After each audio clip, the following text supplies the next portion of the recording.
Sorte y ahora estoy aquí, mírame. Y nada, muchas gracias a los organizadores. Y es verdad que la poesía ha tenido una influencia en mi vida casi biográfica por eso. O sea, mi padre era poeta, era un poeta aficionado, de los que se publicaban sus propios versos. Mi infancia está jalonada de momentos en los que mi madre, de repente a media tarde estaba yo haciendo los deberes y tocaba en mi puerta, en las puertas de mis hermanos, y decía: niños, al salón, que papá ha escrito un poema. Entonces había que ir al salón y mi padre leía siempre sonetos, porque mi padre pensaba en endecasílabo y todos los poemas que escribía eran sonetos. Y antes que mi padre, mi abuelo era poeta. Y mi abuelo, que es el primer hombre de mi vida, en el sentido de que, bueno, mis lectores saben que en todas mis novelas hay abuelos. Y en casi todas mis novelas hay nietas. Y todos los abuelos de mis novelas... Abuelos o personajes que son Virgilios, sí, que conducen, ¿no? Pero muchas veces abuelos, incluso sí, abuelos. Sí. Y todos los abuelos son mi abuelo Manolo Grandes y todas las nietas soy yo. Mi abuelo fue, bueno, yo creo que o por lo menos yo lo digo así, la primera persona que me tomó en serio, la primera persona que creyó en mí. Yo de pequeña era una niña muy poco atractiva porque era muy gorda y muy peluda y muy alta y nunca hacía de Virgen María ni de Angelito en la función de Navidad del colegio. Siempre hacía de árbol o de Rey Baltasar. Depende de las necesidades, pero sin embargo yo tenía un abuelo que en verano a media tarde me decía: ¿te vienes conmigo a Los Pinos a dar un paseo? Entonces nos íbamos él y yo de la mano y él me escuchaba.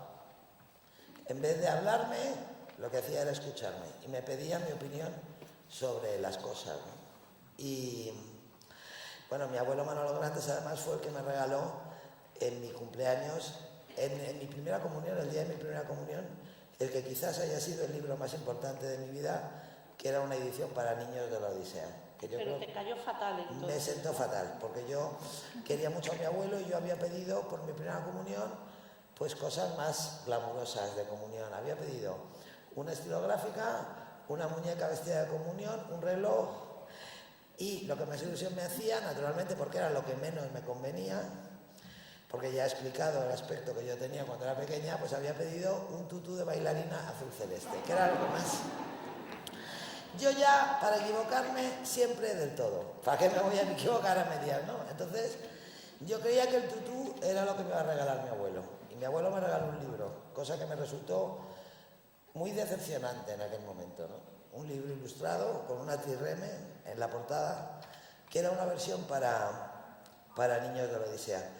Lo cual tiene mucho que ver con lo que estamos hablando de la poesía y de la prosa, de la poesía y del relato, porque realmente la Odisea es un poema épico, siempre ha sido un poema épico y siempre será un poema épico.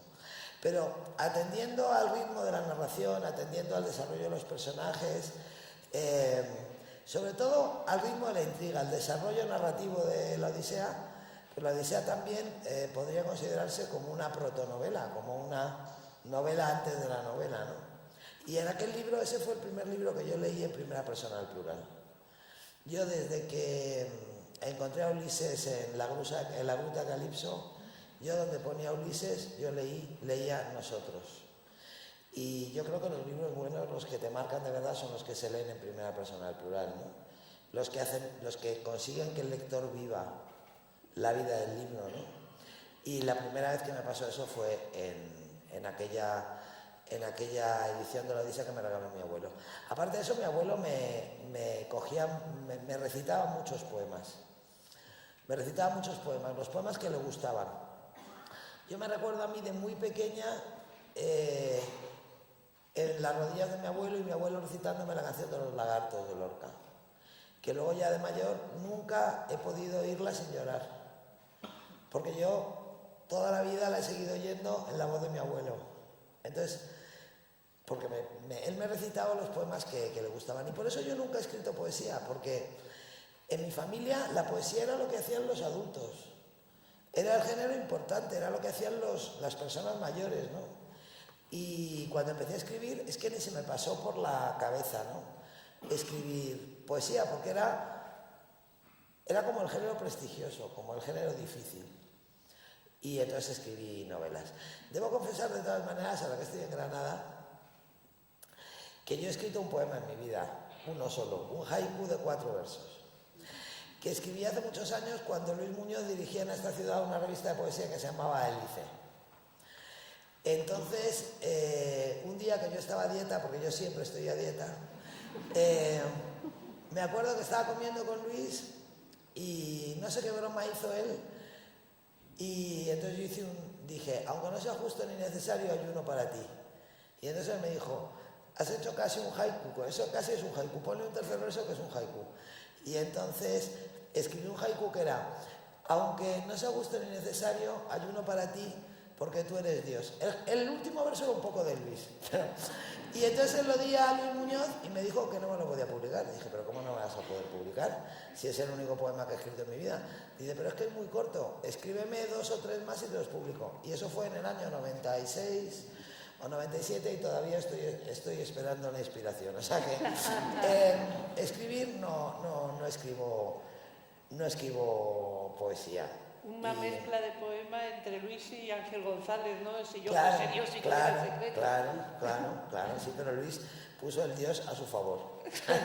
Lo puso en presente de indicativo, dijo, porque tú eres Dios y ya está.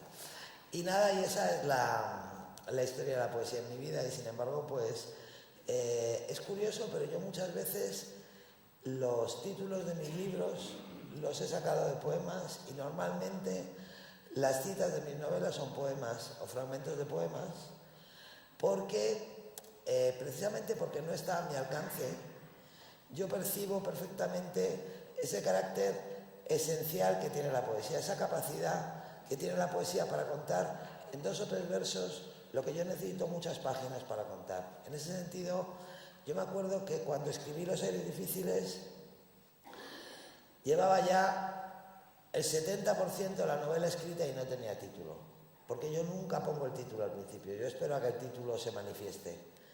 Y aquella vez no había manera de que se manifestara, porque yo no llegaba, no encontraba el título, ¿no?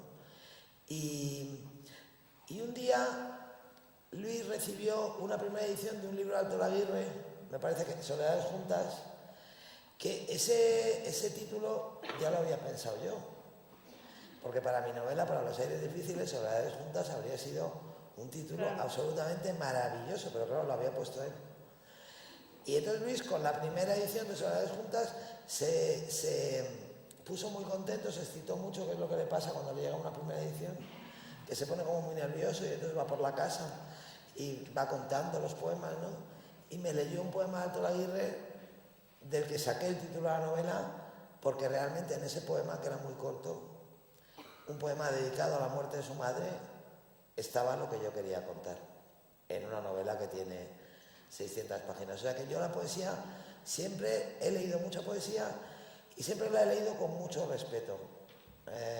De hecho, cuando era pequeña, porque era lo que hacían los mayores, y cuando he sido mayor, porque era consciente de que un poeta es capaz de hacer con muy poco lo que yo necesito mucho trabajo para conseguirlo.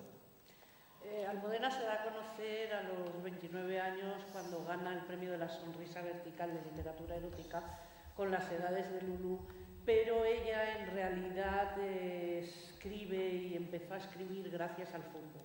Sí, era muy pequeña, en su casa sus padres se iban a casa de los abuelos a ver el partido los domingos y exiliaban a los niños a pintar a un cuarto donde les daban, y ella pintaba fatal. Fatal, y sigo pintando fatal. Pinto muy mal, muy mal. Y entonces le dieron un día una cuartilla, un bolígrafo, un lápiz, y empezó a enmendar la plana a los literatos, algo que esperamos que siga haciendo durante muchos años, porque se inventaba, no solo te inventabas finales, sino que añadías, ¿no? En realidad lo que pasaba es que escribía siempre el mismo cuento, porque nunca me daba tiempo a terminarlo, porque el partido de fútbol duraba 1 hora y media. Y es verdad, yo dibujo fatal, y claro, como dibujo fatal me aburría, porque si no dibujas bien, ¿qué puedes dibujar? Pues una casa con un triángulo y un cuadrado, un caballo, que a mí me salía una vaca, un perro, me salía otra vaca, o sea, no podía, no, me aburría. Y entonces mi tía Charo, una tía abuela mía, me dijo, claro, los niños que se aburren dan la lata. Yo me aburría y por lo tanto protestaba y me ponía pesada. Mi tía Charo me dijo, ¿a ti no te gusta tanto leer cuentos? ¿Por qué no escribes uno? Y entonces yo empecé a escribir un cuento que realmente, en aquel cuento, a veces lo he dicho, ¿no? Que está todo lo que yo he aprendido de mi oficio, lo sabía ya cuando tenía 9 años y escribía aquel cuento, ¿no? Era un cuento muy largo, muy ambicioso, por eso nunca me daba tiempo a terminarlo. Y era un cuento que traducía una angustia profunda y verdadera que yo sentía, porque yo, con estos colores que tengo, pues cuando a mí me decían de pequeña esa broma española tan odiosa que habría que erradicar, yo creo que está bastante erradicada, pero habría que erradicarla del todo de la cultura popular, de tú no eres hija de tu madre, a ti te ha recogido de unos gitanos debajo de un puente, yo me lo creía. Yo me miraba en el espejo y yo decía, claro, a mí me habrán recogido. Entonces yo escribía, lo más bonito es que mi madre era tan renegrida como yo. Mi madre era igual de morena que yo, pero yo a mi madre la veía como mucho más europea. El miedo deformaba mi mirada sobre mi madre. Entonces yo escribía todos los domingos un cuento para que la vida fuera más justa, para corregir al destino.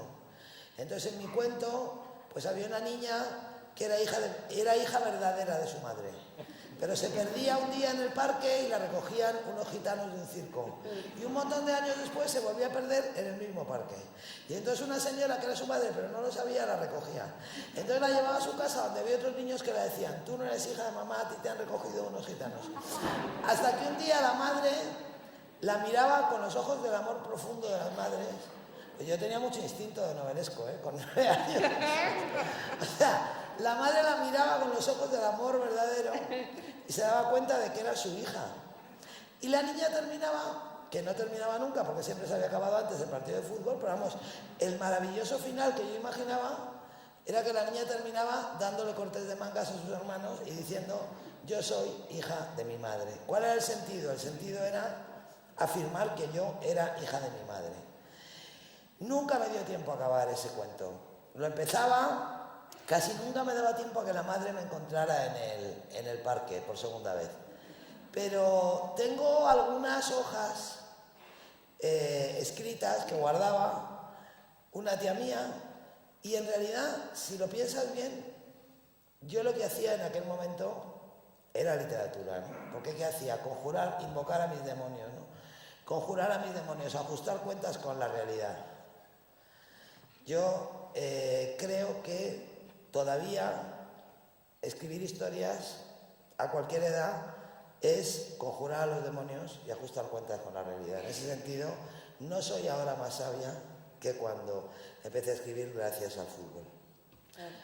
Y además ese ajuste de cuentas va creciendo desde las edades de Lulú, pasando por toda la literatura y llegando a estos episodios de una guerra interminable, que es la gran aventura literaria de Almudena Grandes en la que está enfrascada y va a seguir enfrascada muchos años, adiós, gracias. ¿Sí? Y en ese ajuste de cuentas viene también porque ella, sin pertenecer a ninguna generación, sí que está en una suerte de generación que no se la debe llamar así, pero la llamo así, que es la de, igual que la de los 50 eran los hijos, los niños de la guerra, esta generación en la que creo que está Almudena son los nietos de la guerra.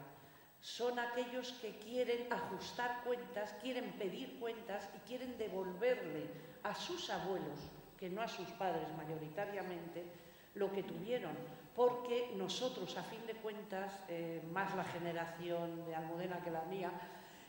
Rosana, no te eches años, que somos en realidad, la vida que quieren, a la que aspiran, la que desean, es la de sus abuelos. Sí. No la de sus padres, porque sus abuelos tuvieron libertad, tenían un nivel cultural altísimo, había una serie de cosas por las cuales la generación de Almudena está peleando y están en su literatura devolviendo a esos abuelos lo que se les robó. Devolviendo, y es una generación en la que encontramos, encabezada por Almudena, pero podemos encontrar ahí a un Cercas, a un Rafael Chirves, a un Benjamín Prado, en el campo que se mueven entre la poética y la literatura también estaría un García Montero, un Emilio Silva, perdón, Emilio no, Lorenzo Silva. Ah, sí, qué susto. Que se apellidan igual. Y en ese sentido son una generación de reparadores, de restauradores, como hay fontaneros, pues ellos son rehabilitadores, reparadores y restauradores y nada chapuzas. Nada chapuzas porque están devolviendo a una generación que la mayoría ha muerto, le están devolviendo lo que es suyo. Te has metido ya de lleno a devolverlo así a raudales, en una aventura literaria que incluso tú misma y la crítica y todo el mundo la están comparando con los episodios nacionales de Galdós, porque tú de alguna manera estás influida por eso, ¿no? Bueno, en primer lugar, Rosana es mi amiga. Digo, lo de ponerme a mí a la cabeza, de no sé qué, o sea... Tengo amigos a los que he puesto a parir, Es mi amiga, yo la quiero y ella me quiere, o sea, que tengan ustedes esto en cuenta. No, pero fíjate, ahora ya en serio, yo creo que la memoria no es solo la obsesión de mi generación literaria. O sea, no se puede hablar de una generación literaria, pero sí se puede hablar de una generación vital. Yo creo que en cada país, cada generación tiene un asunto pendiente. Hay como un gran asunto pendiente sobre los hombros de cada generación. En la generación de mis padres, el gran asunto pendiente fue la transición. Y en la nuestra, el asunto pendiente es la memoria. Yo he contado muchas veces, y lo voy a contar otra vez, así resumido, para mí la punta del iceberg fue una conversación que yo tuve con mi madre en la cocina de mi casa cuando tenía 12 años. A mí me gusta mucho cocinar, y ya desde muy pequeña me gustaba cocinar. Mi madre era muy buena cocinera, entonces me dejaba que la ayudara. Mi madre todas las semanas compraba el Lola de entonces, que era una revista mucho más glamurosa que ahora, porque ahora salen los del Gran Hermano y eso, pero entonces solamente salían emperatrices y estrellas de Hollywood. Y solo había una excepción en aquel Lola, que era una mujer mayor, muy mal vestida, que llevaba como un chándal y un turbante en la cabeza y que era negra, y en una esquina, y vivía en una granja en Francia con muchos hijos, y en una esquina del reportaje yo vi una vez una foto de una mujer que no parecía la misma, pero que obviamente era la misma, mucho más joven, desnuda con una falda de plátanos.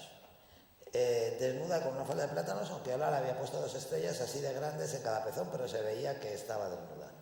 Y yo no entendía qué pintaba esa mujer de aspecto tan cutre y tan poco glamuroso en aquella revista, y se lo pregunté a mi madre. Y mi madre me dijo, es que esta mujer era muy famosa. En los años 20 se llama Josephine Baker, era muy famosa y claro, por eso sale ahí, porque ahora ya no es famosa, pero era muy famosa. Y a continuación, sin ser consciente de lo que me estaba diciendo, me dijo, tu abuela la vio bailar. Y en ese momento yo sentí que a mí se me movía la tierra que tenía, el suelo que tenía bajo los pies. Yo era una niña alta del franquismo, había nacido en 1960, iba a un colegio de monjas. Un día como hoy. Y un día como hoy, había nacido un día como hoy, en 1960, y claro, yo como todos los niños, en aquel momento creía que el progreso es una línea recta.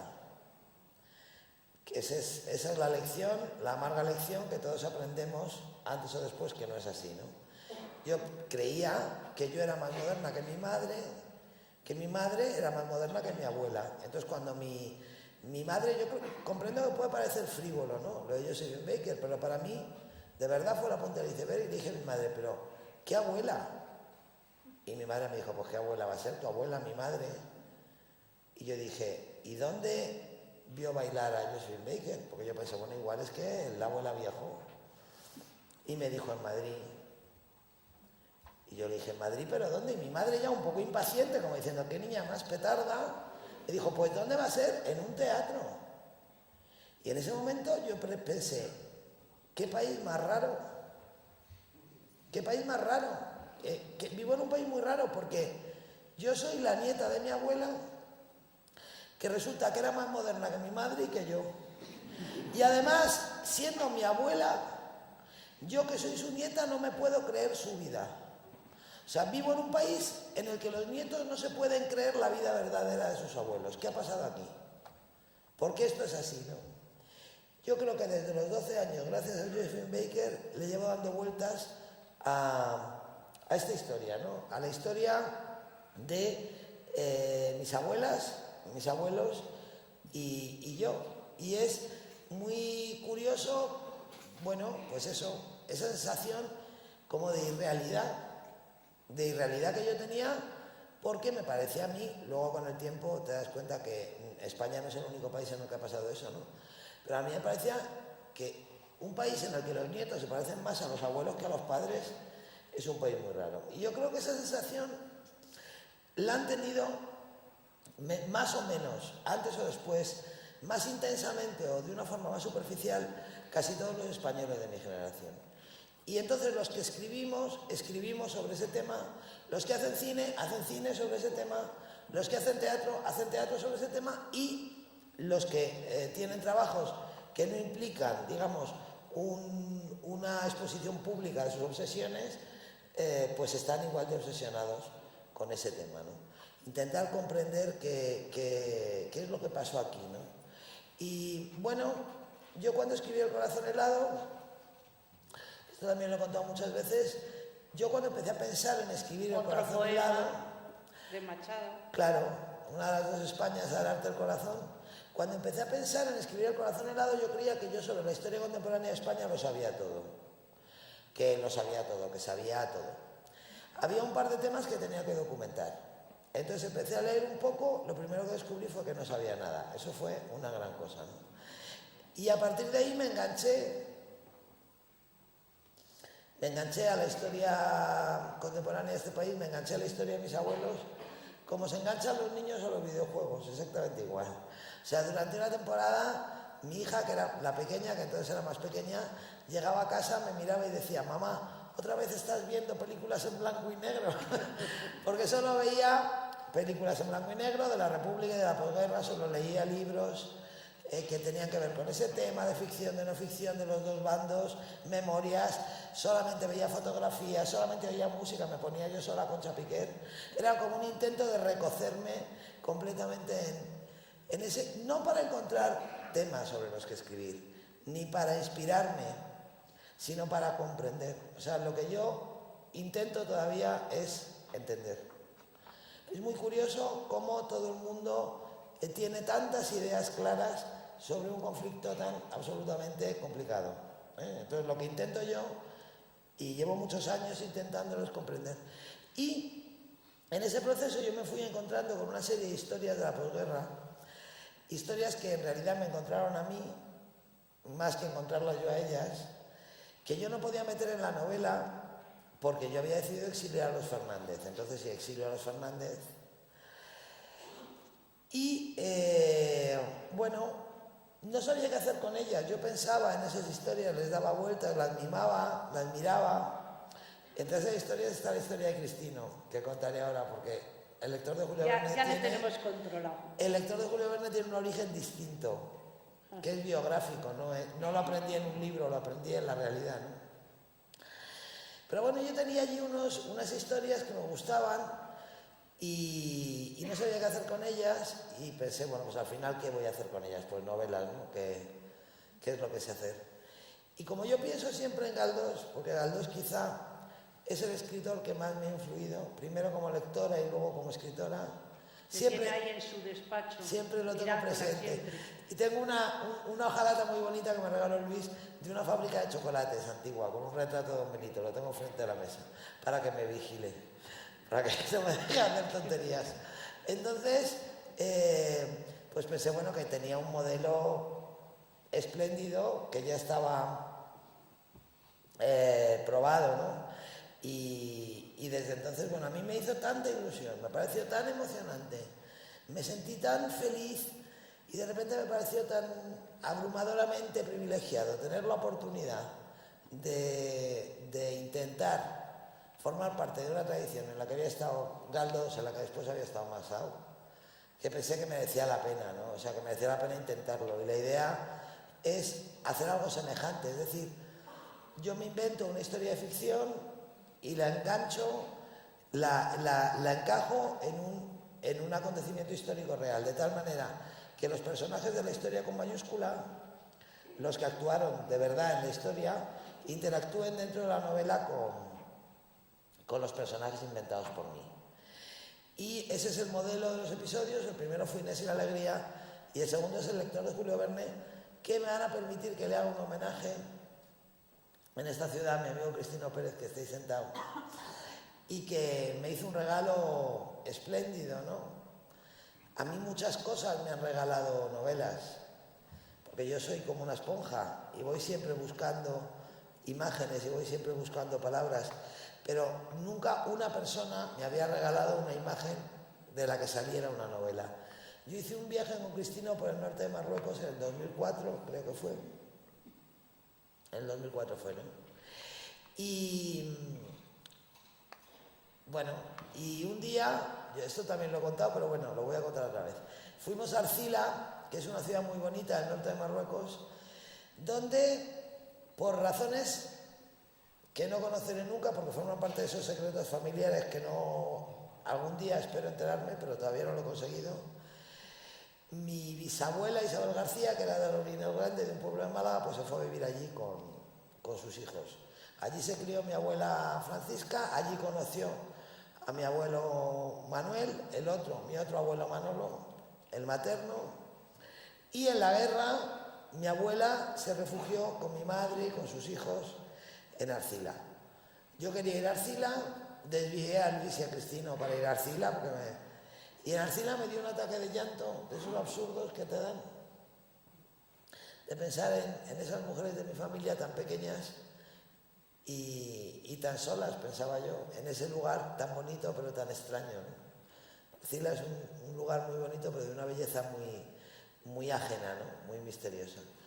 Y yo creo que el ataque de llanto que me dio creó un clima bueno para las confidencias, y Cristino me contó parte de su infancia. Yo ya sabía que Cristino era de Jaén, porque no conozco a nadie que entienda más de aceite de oliva que Cristino, que siempre nos decía cuál era bueno, cuál no, qué había que hacer. Pero yo no tenía ni idea de que Cristino hubiera vivido en una casa cuartel de un pueblo ajeno. Y entonces, en aquel viaje, en un viaje muy largo desde Arcila hasta Tánger, por una carretera muy mala, en la que se nos hizo de noche, Cristino me contó que las paredes de la casa cuartel eran muy finas y que no guardaban secretos y que permitían que los niños oyeran cosas que no debían oír, ¿no? Entonces fue cuando me contó que en las noches de redada los niños oían los gritos de los detenidos cuando les daban palizas, y me contó que él oyó además una conversación de su padre con su madre, que su padre estaba muy preocupado porque el niño no crecía, era muy bajito, y le decía el padre de Cristino a la madre de Cristino: si el niño no crece más, no va a dar la talla, y si no da la talla, no va a poder ser guardia civil. Y a continuación, el padre de Cristino, con una lógica que ahora nos parece absurda, pero que a mí me conmueve mucho porque tiene mucho que ver con aquel país pobre y con la dignidad del país pobre que fue España una vez, tuvo esa idea pintoresca de que el niño tenía que aprender a escribir a máquina y a hablar francés, porque con esas dos cosas, aunque fuera bajito, podía entrar a trabajar de secretario de ayuntamiento o de oficinista en la Diputación y se iba a ganar la vida estupendamente. Entonces a mí Cristino me contó eso y me pareció una historia formidable, pero lo que me impresionó de verdad fue cuando me contó que por las tardes salía del cole y en vez de irse a jugar al fútbol tenía que ir a la oficina del cuartel, y le ponían ahí unos suplementos para que llegara a la mesa, un cojín y un tomo y por mucho que le subían, pero entonces los pies no le llegaban al suelo. Entonces yo me acuerdo que los pies de Cristino haciendo así, mientras el pobre Cristino hacía planas, así con los dedos, me conmovió tanto que dije, bueno, Dios mío, yo creo que a partir de esta imagen, en esta imagen hay una novela, ¿eh? Porque yo siempre parto de imágenes, ya que aquella era una imagen que prometía indiscutiblemente una novela. Y esa novela es El lector de Julio Verne. es la segunda parte, la segunda entrega de los episodios de una guerra interminable, que va a cubrir, cuando acabe, porque son 6 entregas, 6 tomos, 6 libros, va a cubrir desde el final de la República. Desde el final de la guerra, sí. Desde el final de la República, porque bueno, eso, vale. de la República hasta el 64 sí, fue sí, el famoso referéndum. Los 25 años de paz. De los 25 años de paz, y entonces las 6 novelas cubren ese periodo. No están estrictamente ceñidas, de hecho se imbrican también los personajes. En esta segunda entrega aparecen personajes de la primera, que fue Inés y la Alegría, que era una novela que relata todos los hechos que hubo alrededor de la invasión de Valle de Alán en el año 44, que muchas personas no conocíamos. Yo no tenía ni idea de que había habido una invasión del ejército republicano en el año 44, que de salir bien, pues la historia hubiera sido otra. Después del Lector de Julio Verne, que es la segunda entrega, vendrán otros 4 textos que los años, pues también entre 40, 50, 45, y que van a estar tocando y tratando temas distintos, porque tienen todos una cosa en común, que es el análisis y el retrato de lo que fue la lucha contra la dictadura franquista, tanto en el interior como en el exterior, tanto en los núcleos urbanos como en los núcleos rurales, como es el caso del Lector de Julio Verne, que está totalmente ceñido al núcleo... Fuensanta de Martos, a un pueblo que se llama Fuensanta bueno, de Martos. Fuensanta de Martos y además alrededores, pero sí. Totalmente ceñido a ámbito rural, donde aparece la historia de Cristino, y sobre todo aparece lo que es ese hilo conductor de los 6 tomos, que es la lucha contra la dictadura y contra el franquismo. Aparece el tema de los maquis, de los guerrilleros, que es un tema también muy silenciado, del que apenas se sabe en España. Casi conocemos más la resistencia de Francia y de otros países que la nuestra, porque aquí se mezclaron muchas cosas, no todas limpias, incluso internacionalmente se les dejó con el culo al aire un poco.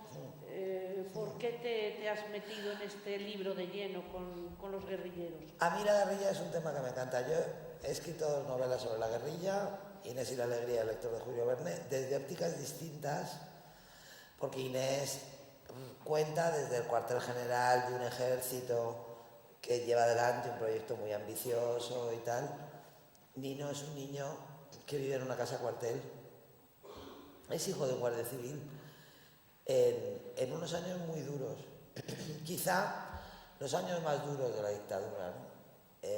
Lo que algunos historiadores... Entre el 47 y el 49, sí, el trienio del terror. El trienio del terror, sí. Bueno, porque en el 46, en diciembre del 46, hubo una declaración de la ONU que dejó claro que los aliados no iban a intervenir en España.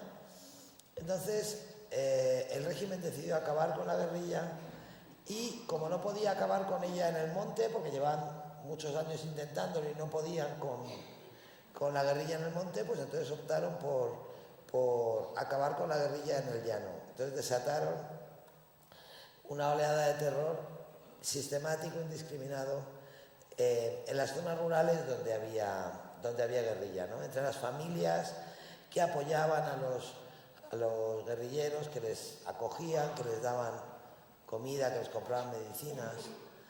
A mí me parece que, bueno, España es un país tan raro, vuelvo a lo de Josephine Baker, ¿no? Normalmente casi cualquier país europeo, incluso te diría cualquier país europeo contemporáneo, y no solamente los de Europa Occidental, también los de Europa Oriental, han cimentado su identidad democrática en su tradición resistente, ¿no? En su tradición resistente, en su tradición antifascista, en la tradición de los luchadores por la libertad. Cuando han ganado, como en el caso de Europa Occidental, y cuando han perdido. Budapest, que es una ciudad preciosa, es una ciudad que está llena de monumentos a los héroes del 56 que perdieron. Los tanques rusos les pasaron por encima. Pero los demócratas húngaros miran hacia atrás y piensan, ¿con qué nos podemos identificar? Con esta gente. En Checoslovaquia pasa lo mismo. Por poner ejemplos extremos de que incluso en algunos países ni siquiera...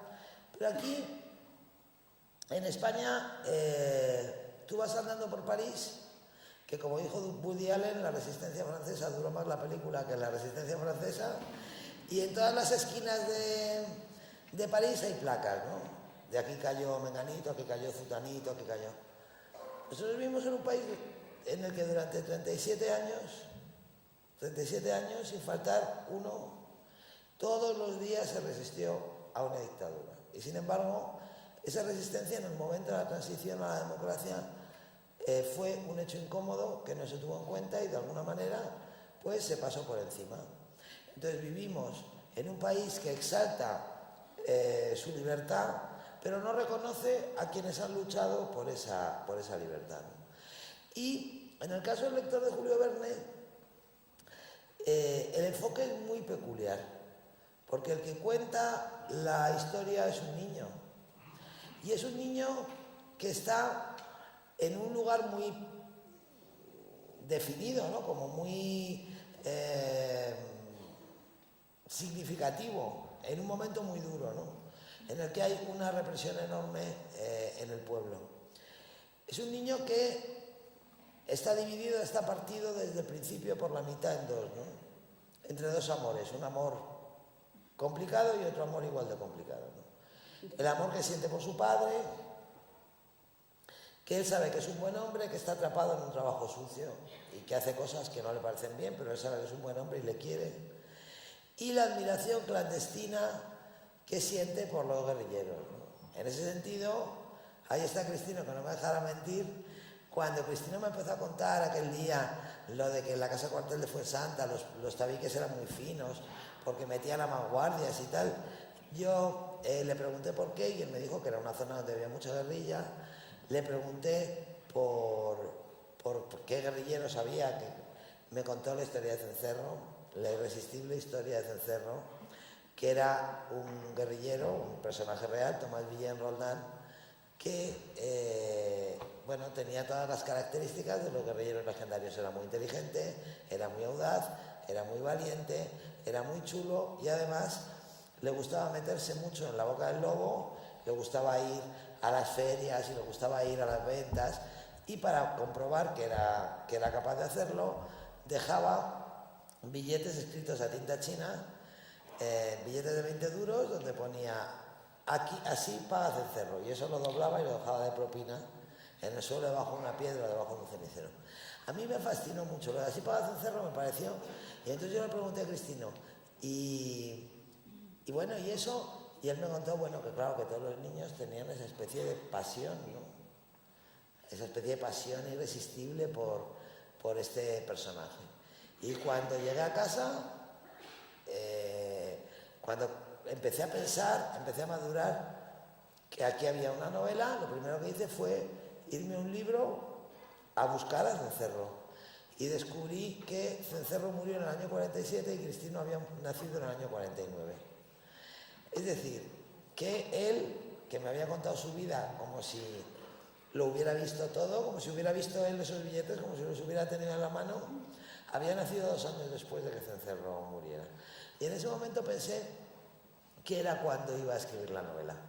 Porque si una persona que había nacido 2 años después de morir él podía contarlo así, es que Cencerro no había muerto todavía. Y por lo tanto era bueno y útil y merecía la pena escribir esa novela. Y fíjate,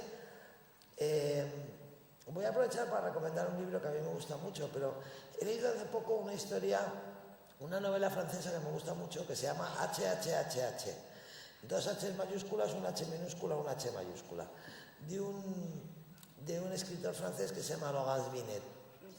Una primera novela de un escritor francés obsesionado por la epopeya de los asesinos de Heydrich. los militantes antifascistas checos que lograron matar a Heydrich en Praga, un poco de carambola, ¿eh?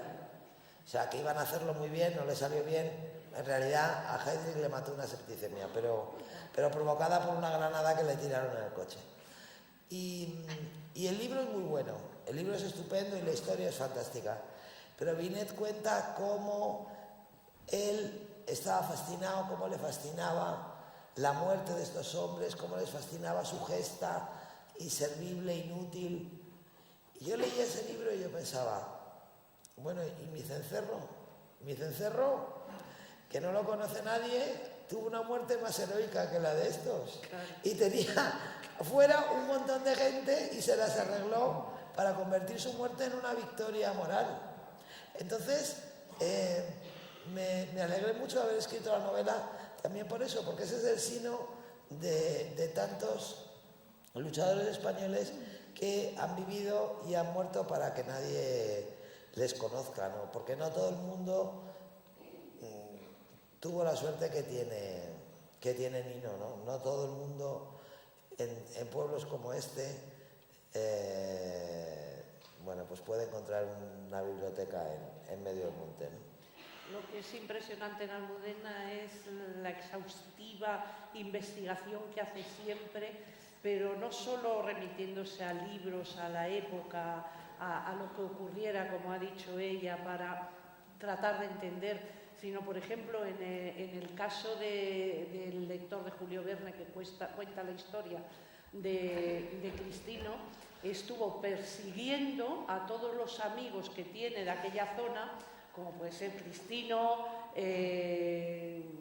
Joaquín Sabina, que también es jienense, Ángeles Aguilera, que es de Alcalá la Real, porque todos los motes que aparecen en el libro, que lógicamente si estás hablando de una historia de personajes de los años 40, es imposible que en un pueblo no se les llame por el mote.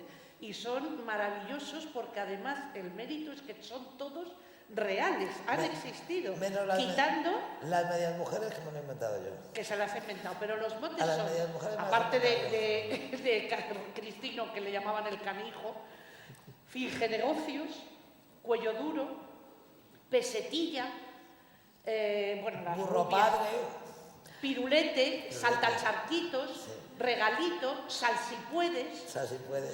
pleitista, putisanto, que tiene una historia maravillosa, burro padre, come relojes, media mujer, rodillas pelás, Rodillas pelás. Potajillo. Es de Villacarrillo, sí. Michelin, y luego además en muchas ocasiones explica la historia de por qué tienen esos motes. Y son maravillosos. Por ejemplo, Putisanto era un señor muy beato, muy católico, de Úbeda, que iba a las procesiones, iba a misa, echaban el cepillo, y por la noche se iba de putas, y cuando pagaba la puta, doblaba el billetito y las metía un escapulario de Una estampita, una estampita, una estampita, una estampita. y estampitas. Ese es un mote de Úbeda, del pueblo de Joaquín. Del pueblo de Joaquín Sabina, que ha sido uno Y finge de los negocios que... también. Y finge negocios también, porque en Úbeda cuando hay alguien que va muy arreglado con un maletín y con una corbata, había un hombre que iba, le llamaban el finge negocios, porque lo único que hacía era ir de bar en bar, pero parecía que iba a hacer algo con la... Sí, a mí es que me parece que los motes, a mí me encantan los motes, ¿no? Pero los motes de Jaén es que me parecen tan buenos. Y yo pensaba que... Fíjate que yo venía a escribir Inés y la Alegría, que es una novela de un ejército guerrillero en la que naturalmente todos los protagonistas tenían un nombre de guerra, porque era fundamental que no les identificaran, ¿no? Y al llegar al lector de Julio Verne yo pensé... creo que me va a ayudar mucho, yo que soy una chica de Madrid, soy una niña de ciudad, me va a ayudar mucho a mí a transmitir veracidad y a transmitir verosimilitud a mis personajes si utilizo motes de la zona, ¿no? Motes que sean de verdad. Yo a Cristino no lo tuve en cuenta porque, como la novela pasa en Fuensanta de Martos, no quería ¿Por que... si le pegaban? Sí, por si me pegaban, le pegaban a él y por si me pegaban a mí. O sea, no quería que los fuensanteños buscaran y se encontraran, porque esto es de ficción, ¿no? El argumento es de ficción, los personajes son de ficción. Pero pedí a amigos de pueblos cercanos y me dieron una lista de motes inmensa. Realmente usé muy pocos motes, podría haber usado muchísimos más. Y luego hay que decir también que yo escribí la novela siendo muy consciente de que el reto principal del lector de Julio Verne era la voz del niño, ¿no? Porque Nino es un niño de 9 años y es un niño de 9 años que madura en tiempos muy difíciles, y entonces tenía que conservar la inocencia, pero por otro lado tenía que ser un testigo verosímil, tenía que ser un testigo útil para mí. Su testimonio me tenía que servir. Entonces yo he tenido que estar durante toda la novela pendiente del grado de conocimiento de un niño que está siempre dividido entre el temor y el deseo. El temor a saber cosas que sabe que son verdad pero que no querría saber, y el deseo de saber cosas que no va a saber nunca porque sabe que son mentira, ¿no? Y estaba yo muy preocupada por conseguir esa especie de clima ambiguo, de inocencia y también de conocimiento en el niño. Pero claro, yo hice un esfuerzo supremo de volver a mis 9 años. Y entonces cuando Cristina se leyó la novela, me corrigió un montón de cosas de chica urbanita. Y me decía, es que en mi pueblo no había croissants. Es que en mi pueblo no había croissants. Es que en mi pueblo no había cafés. Es que en mi pueblo... Y entonces todas esas cosas las fui cambiando, ¿no? Ahí me salió bien, digamos, en la apuesta principal, pero en los detalles me fui mucho por la glorieta de Bilbao. Y Cristina me pilló y ya me dijo que no podía ser. Bueno, supongo que todos sabéis que ese compromiso de Almudena con la memoria, con devolver lo que pueda buenamente a los que se lo han robado, no solamente se refleja en su literatura. Tanto ella como su entorno y como García Montero son personas que están en constantes compromisos. Y de hecho ellos son una pareja que a mí siempre me recuerdan a dos parejas. Una, Bonnie and Clyde. Bueno, porque están siempre en medio de fuegos cruzados. No entre ellos, no. que eso no ocurre, pero sí están en medio de fuegos cruzados con otros sectores de la sociedad, con otros mundos que de alguna manera les agreden, porque agreden a sus pares. Pues es una mezcla de Bonnie and Clyde y de Rafael Alberti con su mujer, María Teresa León, por Dios, María Teresa León. Esa me gusta más, esa pareja me porque gusta más. Siempre comprometidos con su causa, que no podemos decir que sea una en concreto, es una causa que implica muchas causas y que implica muchas cosas y que tiene que ver mucho con el poema que eligió Almudena para poner al principio del lector de Julio Verne, que es de Ángel González. Nada es lo mismo, nada permanece, menos la historia y la morcilla de mi tierra. Se hacen las dos con sangre y se repiten. Y yo creo que Almudena está ahí un poco para dejar claro que no se tienen por qué repetir, sobre todo si se recuerdan, si se tienen presentes esas historias y si desde su arma, que es el arma de todo escritor, puede evitarlo. Me estaba acordando antes, cuando estabas hablando de los guerrilleros y de la guerrilla de los maquis, en España no había guerrilleros, había bandoleros, ¿no? Claro.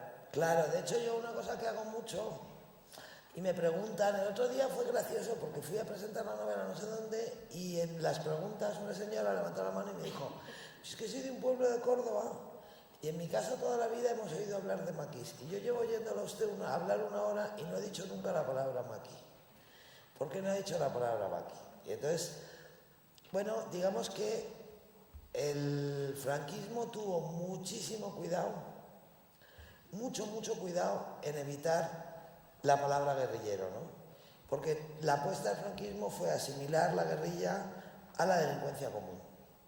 Entonces no había en los montes no había resistentes, sino delincuentes comunes, que eran pistoleros, que eran salteadores de caminos, que eran forajidos, pistoleros normalmente y bandoleros les llamaba la gente, porque claro, la guerrilla en España está asociada al ejército de la Guerra de la Independencia y era un término muy prestigioso, ¿no? Entonces los guerrilleros a sí mismos siempre se llamaron guerrilleros. Y maquis, que es una palabra francesa que tiene que ver con un matorral. Maqui es un nombre de matorral y de un matorral que hay en el sur de Francia y en Córcega. Entonces los maquisards eran los que luchaban detrás de los matorrales. Maqui es una abreviatura de maquisard, es una palabra francesa. A ellos no les gustaba, porque ellos no se consideraban representados por esa palabra, porque era una palabra francesa que decían en algunos manifiestos guerrilleros, se dice con razón que guerrillero es una palabra española. En todas las lenguas del mundo se dice guerrilla y se dice guerrillero. No existe traducción. Entonces, que era absurdo que a ellos, que eran españoles, les llamaran maquis, que era una palabra francesa, ¿no? Entonces, bueno, esa batalla del lenguaje que mantuvo siempre el régimen con la guerrilla, que fue una batalla muy enconada, porque claro, las palabras nunca son inocentes y porque detrás de una palabra hay en este caso pues había toda una sola palabra, pistolero, bandolero, bastaba para condenar, para desposeer de contexto político a la guerrilla. A ellos le dieron siempre mucha importancia a las palabras y a su nombre, y ellos se llamaban guerrilleros y yo los llamo guerrilleros, que es una palabra mucho más bonita. Yo quería leeros los motivos por los que Almudena escribe. Dicho desde ella hace tiempo, espero que aún lo mantenga. Cuando era pequeña y leía un libro que me gustaba mucho, me inventaba a solas, para mí sola, otro final, la continuación que su autor no había querido escribir. Todavía ahora, cuando no puedo dormir, me cuento historias. Las pienso, las repaso, las describo en silencio con los ojos cerrados hasta que me quedo dormida. No estoy muy segura, dudo que alguien pueda estarlo, pero creo que escribo porque siento una necesidad insuperable de escribir.